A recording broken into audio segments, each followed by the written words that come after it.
Hello, I am Mario and this is my LT2 project. To source a hypothesis for this project, I brainstormed and came up with three separate possible ideas. The average life performer's hearing loss is decreased through the time due to technological advances of ear protection. United States citizens have the highest chance of being murdered by their wife in the month of March, and the melanin in your skin is directly proportional to the latitude of where you live. I then made a graph that would help me choose one based on a few variables. I settled on the second idea as it scored the most points, and now I needed to find a suitable list online to get my information from.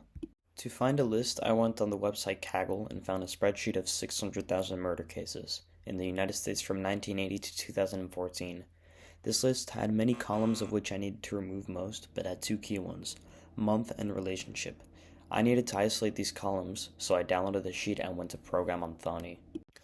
In the coding platform Thonny, I downloaded and imported Pandas, a package that made it much easier to handle long lists such as this one.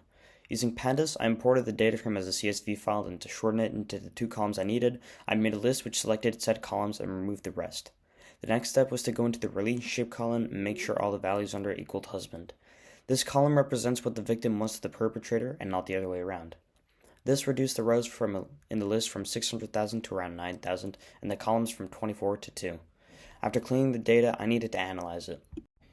Usually, Pandas will only allow a certain number of rows to be viewed at a certain time. I had to pass through this to analyze the code which is seen here. After analyzing the data, I realized my hypothesis was wrong and saw that most murders occurred in July. To prove this, I needed to find a statistical measure using functions provided by Pandas and Python itself. Due to my data relying on strings rather than integers, measuring the information was quite restricted, but I made the most of what I could do. The measures I found were the earliest and latest recorded murder, the most common type of murder, the month with the most murders, which was July with a whopping 842 murders, which is 10.9% occurring in it, the month with least murders, which interestingly was the month with Halloween, and finally the range of murders, which was 185. My hypothesis was indeed disproven as July had most murders, but more on this later as I need to graph this data now.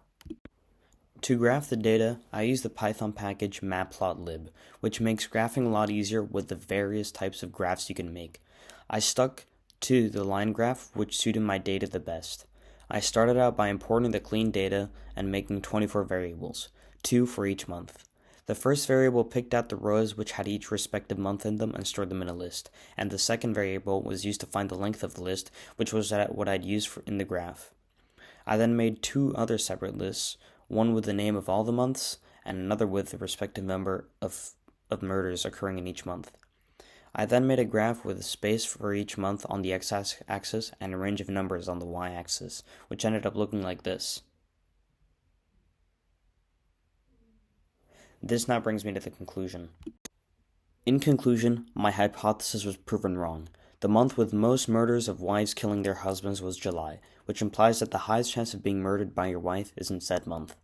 An interesting thing that the graph showed was that there was a significant dips in murder in the autumn and spring, which both have milder weather. This can mean that weather is a factor in the chance of these murders happening, which is an idea for a future project. I came across various challenges such as finding a way to graph the information and to be able to run the initial spreadsheet with 600,000 rows, but I overcame them with computational thinking. I followed the design process stages carefully to ensure that I succeeded and suggested two possible ways to prevent this many murders from occurring: putting police officers and first responders on high alert during the summer to prevent attempted murder, and free couples counseling during this time as well. Thank you for listening.